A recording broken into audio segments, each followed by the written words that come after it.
Hello and welcome to the No Pricks Allowed podcast with your host, Aaron Buchner from Cactus. I'm Wendy McConnell. Hello, Aaron. Hello, Wendy. How are you doing? You're in one of those moods. I can just tell already. Oh, it's going to be fun of just pure chaos and nonsense. That's what it's going to be. I was psyching myself up. Just what I need. More chaos in my life. Can you blame me? I'm happy. The kid's first day of school. Can you happy for me? Me to be Ah, happy. And I was cranking the tunes before I came on to get myself all psyched up, energized, and just trying to get the yeah. energy flowing so I can, after this, I can crash. So who were you listening to? I don't know. So I'm going to throw another odd curveball at you. Band called Keepin' Six. Keeping Six. Keepin' Six. Yeah, not keepin. There's no Keep G. It's gonna in be cool. six. Keepin' Okay. Six. But they're an old band from, I call it old. Well, it is old. For my days of university. So they were a band just starting out when I was in university, and they're a ska punk band. And they just started out. Me and my wife used to go see them at the dive bar in town in Guelph, called Shadow, which was it was named the hole in the wall because it's literally to get to the bar, you went down the alleyway between two other bars and then went down to the basement is where the bar was. It was just literally a hole in the wall, and there was no stage. They just played on the floor, and there was speakers, and you just had fun. So did they make it out of the basement and into the big time? No, unfortunately, they Okay. did not. Gotcha. So I'm still listening to their original tunes back from when Good for they you. released their one album. I think I just found out I discovered everything. It's like they broke up and then formed a new band, and then that band broke up and then they formed a new band. Yeah. Sounds like they have communication problems. Yes. Yes. Yeah. So Yeah. now they're a reggae band. So it's very Oh my gosh. All different. right. So let's get back to your podcast. We're going to talk about how your cactus won't grow in concrete. And I don't know, cactus can grow pretty much through everything. You'd think so, but I think concrete. If I think you can see the few probably in the back there on the side. I don't know if they'll actually make it to the YouTube cut, but there's a couple of cactuses back there, and they've actually perished. I haven't treated them too well myself, unfortunately. But I guess I won't pick up cactuses from the local dollar store anymore. Uh, Okay. So I'm assuming that's a euphemism for something, right? yes, it's a euphemism for something. So it's the whole plan of. I know big word. Yeah, so you think of your cactus kind of like your plan, your investments, your goals in life. You can't just plunk it down anywhere. You can't just break concrete up and put a cactus down and expect that thing to flourish and go crazy. So no, you can't plant your cactus in concrete and expect it to grow. It's the same thing of your demo kitchen. I renovate a lot, so I do this in my head all the time. It's like when you plan to do a renovation in your house, you can't just go into the kitchen or the bathroom and just start breaking things willy-nilly. You kind of have to have a plan to go into it. You can't just break stuff and then try and catch up after the fact and hope that it all works out in the end, because it probably won't. You'll probably put that toilet in the wrong spot that then hits the door, and then the plumbing will be just off a little bit, not connect to the sink, and then you get the lines swirling everywhere. And Wendy's giving me that look of, Aaron, stop talking about renovations and talk about Let's finance. tie it together. Yeah. How does this affect our finances? Yeah. So it is the premise of you need to plan. You need to start, because a lot of things when people do finances, they tend to do it in personal finance. They do it what I call, they go halfway and then they backtrack and then they try and go forward again and then they backtrack, because what they try and do is they go, oh, you know what, I need to save for finance, so I'm just going to put money into this account and pick this fund, but they have no idea where they're going. It's like, okay, but you haven't even figured out why you're investing, or are you putting enough in? Is it the right fund for taxes? Is it the right account for taxes? Why do you have to know why you're investing though? I mean, we're investing because we want to make money. So, I mean, why is that has to be tied to something specific? Is that what you're saying? Yes, because you can't. I mean, how can I say that? I'm having these arguments online with people too, and it's kind of fun. Um, everyone assumes that, Big time stuff, I can tell you that. yeah. So it's not, investing is part of the bigger picture. It's investing itself isn't its own pie or element alone from a financial plan. Investing is part of a financial plan. So you can't just say, oh, I'm investing to make money and this is the goal. It's, well, why do you want to make money? What's the value of making money? Everybody wants to make money. Like, I want to make money. That's why I invest. But how much money do you need? Where's the end line in this whole journey? If it's just to make money, it's at all edge of like, well, you're never going to make enough money because the goal is just to make more money and more money. And it's like, where's the stopping point that you can not worry about these high returns and investing continuously and just say, you know what, I'm going to go spend it now and have some fun in life? I'm still not getting it. Like, does it have to be like, okay, I want a boat. So do I Okay. have to have like a certain account? Okay, that's the boat account. And then I have to have a separate, this is the retirement account. Or, you know what I mean? Like, does every, like, what if I put all of that together? Like, what if that's just my money account? That's the savings that I'm going to do for the boat, for retirement, for, the new roof. That's not the way to go about it. I always look at, you can group some things together, but anything larger purchase, you're going to want to separate those out. Like, if you're looking at it from most people, it's okay, I want to start, I want to buy a house eventually. You should have an account that's investing for that house, because when do you want to buy that house? Is in 5 and 10 years. You might have that other goal of, you want to get a boat, but a boat is 20 years down the road. You can put that in a different account and invest the money differently to reach that goal. So you don't want to kind of pool it all in, almost using the same adage of put all your eggs in one basket. You don't want to pool everything together. You kind of want to separate them so you know how each pot of money is doing to achieve that goal. Yeah, we can collaborate some together. Like, you don't need a little bit for every single one because it does get complicated. But when you're looking at large goals of like cars, boats, cottages, houses, retirement, you probably want different pots of money. Otherwise, you're going to forget, oh yeah, shoot, that was the boat money and now I just spent it on a car. So now I can't have that boat because I just put it for there, shoot. And then now you're backtracking again and you're back at that same old adage of, oh, how do I save up and make there? And you're backtracking and limiting your lifestyle. And you invest based on your priorities of that certain account. Yes. Yeah, because your priorities on every account is going to be slightly different. That depending on when you look at your full financial goal, and we're building a financial goal here of building that proper, going back to the little cactus, the proper soil or the proper element for that cactus to grow, you need to understand what is the most important features of your full financial plan. We all have multiple goals. Very few people, I'd say, probably have a goal of just retirement. They have multiple things they want to achieve throughout their life, such as starting a family, a boat, an RV, a car, going back to school. Like, there's multitude of goals and different levels of these things. But which ones are the top priority for you? I think for a lot of people, those get mixed up. People, when they start looking at investing, they worry about one, but they forget about what are these other goals I need to figure out. So I always when we talk about planning and goals, it's what is all your goals? What are all those things you want to achieve? They could be 30 things. They could be 100 things, depending on how ambitious you are. That could be 3 things. Doesn't matter. But it's writing down. My priority is always get those goals written down, because if you don't write them down, you're absolutely going to forget about them over time. You can't remember all your goals. No, that makes sense. I get it. I forget what I had for lunch. Like, actually, I can't remember what I had for lunch last week.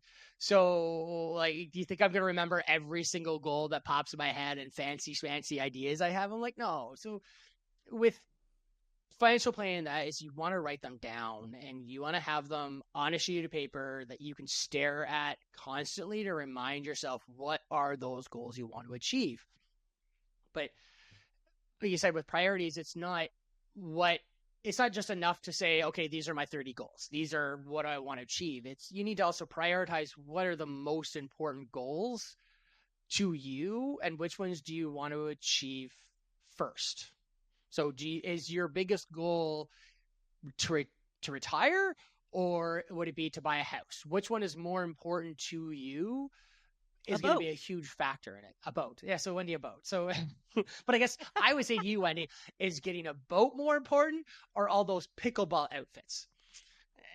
Well, okay, so we have to write things down. And it's funny that you say that because I actually have a whiteboard right to the left of me, and I have on it Europe, Australia, Asia, African safari, all these things that I want to do. But you know what I don't do? Look at the board very often. And that's usually an issue. People have these goals. I was looking and go, people have these dreams. I have these epiphanies middle of the day. It's like, oh, I'd love to go do this. Oh, one day I want to do this. Or yeah, I want to go to all these different places, but they don't look at it continuously. They might write these goals down, but then they put it in their journal that night and then it's forgotten about. It's not looked at daily. And now I can see you looking at that. Now you're remembering, oh yeah, I want to go to all these places and you forgot about it. Yeah, there's a lot of stuff on this board that I never look at. So write it down and then look at it. Look at it. Put it somewhere where you're going to see it on a regular basis, because in the end, if you're looking at a financial plan, which is what I'm talking about here, is not just, okay, write down a bunch of random goals. This is all part of a financial plan and how to organize your money to invest it properly to achieve all these goals. You need to look at it on the daily to say, okay, are these still accurate? Are they still accurate to the lifestyle I want? Do I still want to do this? Because yes, something your dream you had 10 years ago might not be feasible anymore, or your priorities change and now you don't want to do it. Let's be realistic. When you're younger in your 20s, it might be go backpack across Europe, and then you get married and have kids, and that kind of gets thrown out the window. So outside of putting them in order to make sure they're accurate, it's something that you want to look at them, because every time you make a financial decision, you want to make sure, are these lined up with achieving whatever the goal is? Are you spending money on something that really, I really shouldn't, like, it's not going to help me achieve one of these many goals that I have. So when you're writing these goals down and you want to look at them, because you want to make those decisions of how I'm spending my money today or where I'm going to put my money down, is it going to achieve one of those goals? It's kind of like with, me, do I need another pickleball outfit or can I put that in the boat fund? Exactly. Which one is more important to you? And then even you look at the boat fund and you're talking about these trips. It's like, well, which do you want to achieve first? Which one's more important to you, getting the boat or going on these vacations? And then even you got to like weigh those ones out. I know, and it's a hard decision. Yeah, I was going to say, I want them both and I want them both right now. You can't have everything now. So we have to prioritize, and then we have to check in. I think you're saying, to see if our priorities are still the same, if things haven't shifted in some way. Yes, because your priorities are going to change and new ones are going to creep up as time changes, because new things happen and you'll want to go to different things. I never thought 20 years ago, God, I'm getting old. 20 years ago, I'd be going to all these concerts. Like, it wasn't in my head to go to all these larger festivals and concerts and travel to go to them. But now it's like, I want to do that. So it's like, it's now on the list of goals is go all these different festivals and concerts. And it's not just even what's important, as crazy as it is, because you can say, okay, this is the most important feat.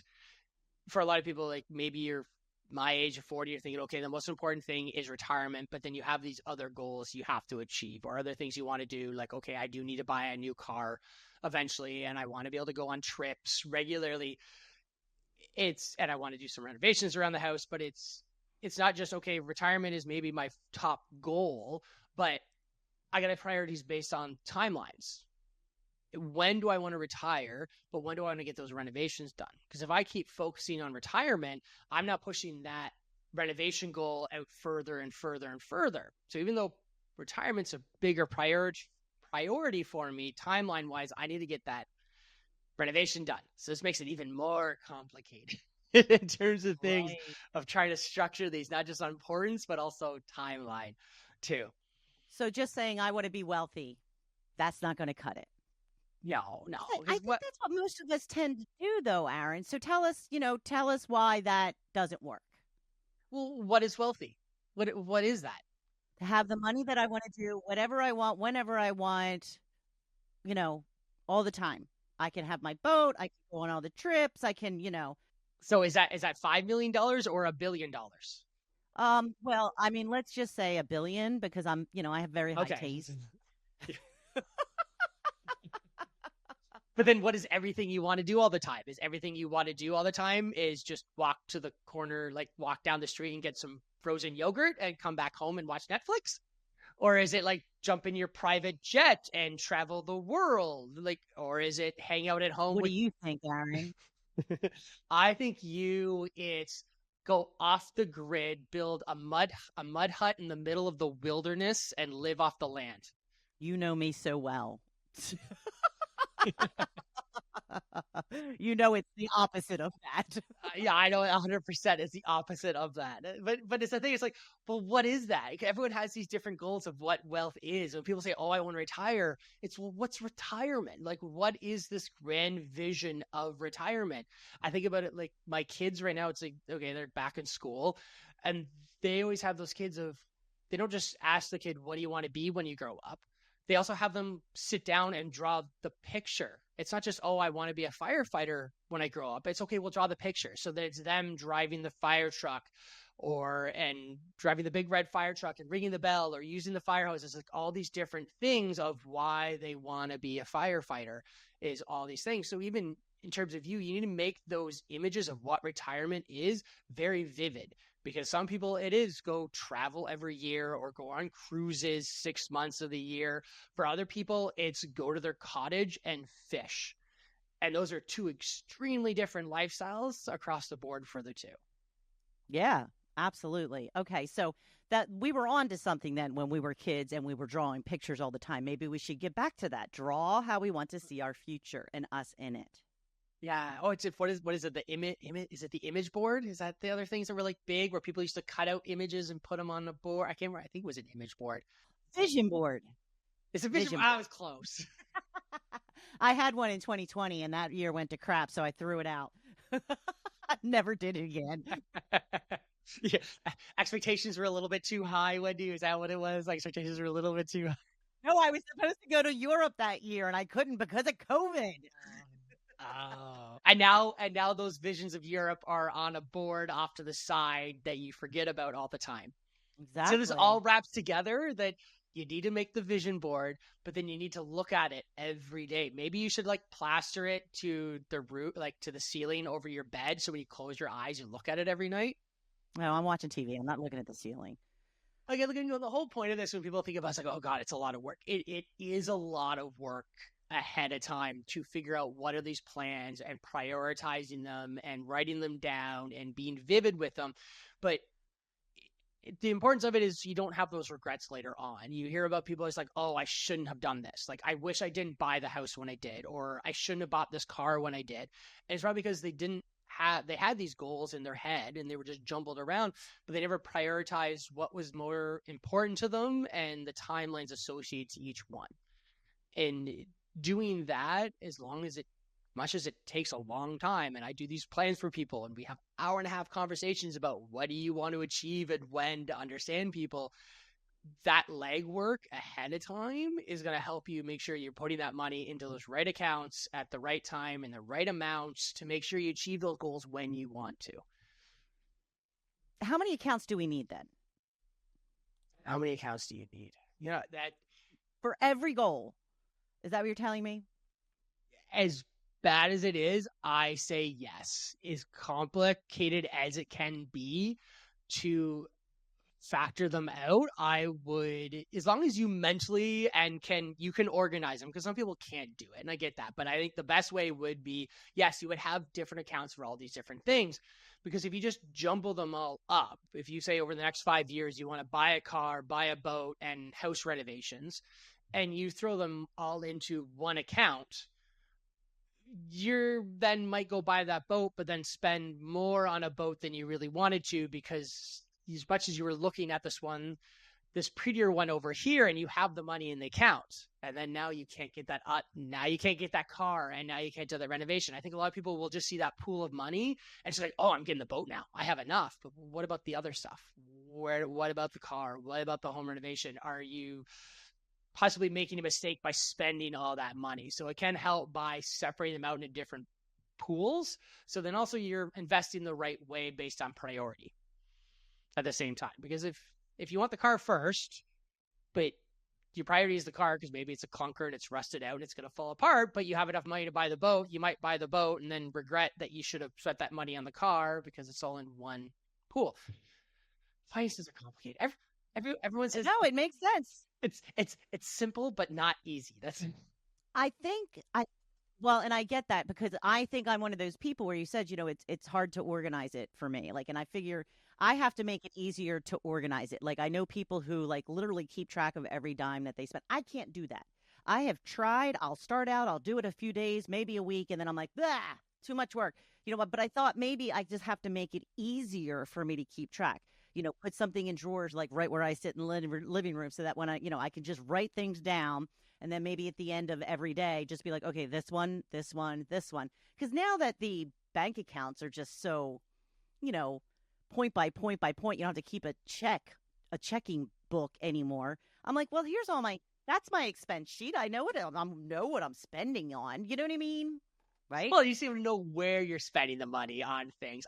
I don't agree to the penny by penny. That's insanity. I think people spend way too much time doing it. I've seen some of the spreadsheets people have in these long spreadsheets and penny by penny. To me, that's insanity. Like, if you enjoy it, do it. Like, don't get me wrong. I think at the end, if you just know, okay, this is how much I need to save, and you put that money into the right accounts, spend the rest however it is. Just make sure you don't go over whatever that amount is and prioritize it to what's important to you. But the key thing is always saving. If saving for retirement, the boat, the travels through Europe, whatever it is, are the most important, prioritize that then and make sure you're saving the money for that first before you go buy the pickleball squirts. What are they called? You can call them both. They're mostly squirts, yes. So t-shirt and jeans. Like, come on now. Speaking of t-shirts, Aaron, who do we have today for the classic rock or the rock t-shirt for today? Yeah, I know. Alexis on fire. I see another Alexis on fire.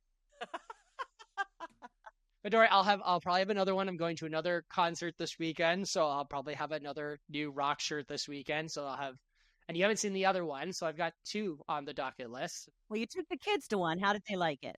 You know what? They loved it as well. The older one enjoyed it. The younger one, not so much. He kind of liked it at times. Like when they first started playing, he was mesmerized by the guitar, and then they had like a saxophone.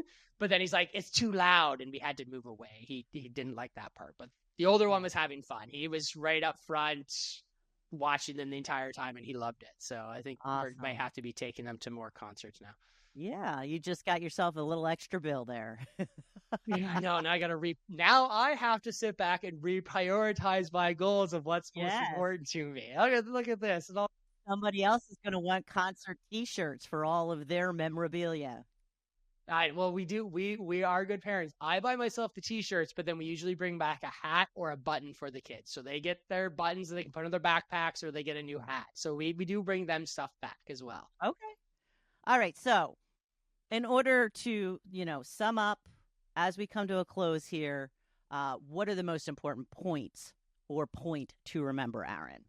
The most important point is the whole point of financial planning and prioritizing these goals and writing them down isn't to create more work. It's to ensure you're putting money where you want it to be so you can achieve your goals. We want to reduce your anxiety, your frustrations, and those regrets over time. So taking that initial first thought, mind map, vision board process and lining everything up from the get-go will ensure you're putting that money in the right place so you can enjoy life. And that's what we all want to do. Just have a little bit of fun in life, whatever it is, travel Europe, go to concerts, fish on your cottage dock for days on end. Whatever that is, we all just want to have some fun. Or from your boat. Exactly, on your boat. There you go. All right. Well, thank you, Aaron. Always an illuminating experience. You love me. You love me. Don't give me that. I look forward to the next time. So thank you for listening today. Please like, follow, and share this podcast with your friends. Until next time, I'm Wendy McConnell. Thank you for listening to the No Pricks Allowed podcast. Click the follow button to be notified when new episodes become available. Visit our website at www.prickfree.com or give us a call at 613-876-9899. And don't forget to click the follow button to be notified when new episodes become available. The information covered and posted represents the views and opinions of the guest and does not necessarily represent the views or opinions of Cactus. The content has been made available for informational and educational purposes only. The content is not intended to be a substitute for professional investing advice. Always seek the advice of your financial advisor or other qualified financial service provider with any questions you may have regarding your investment planning. The contents of this podcast do not constitute an offer or solicitation for residence in any other jurisdiction where either Aaron Buchner and/or Sterling Mutuals is not registered or permitted to conduct business. The opinions expressed are those of the authors and do not necessarily reflect the views or opinions of Sterling Mutuals, Inc. Mutual funds provided through Sterling Mutuals, Inc. Commissions, trailing commissions, management fees, and expenses all may be associated with mutual fund investments. Please read the prospectus carefully before investing. Mutual funds are not guaranteed, their values fluctuate frequently, and past performance may not be repeated.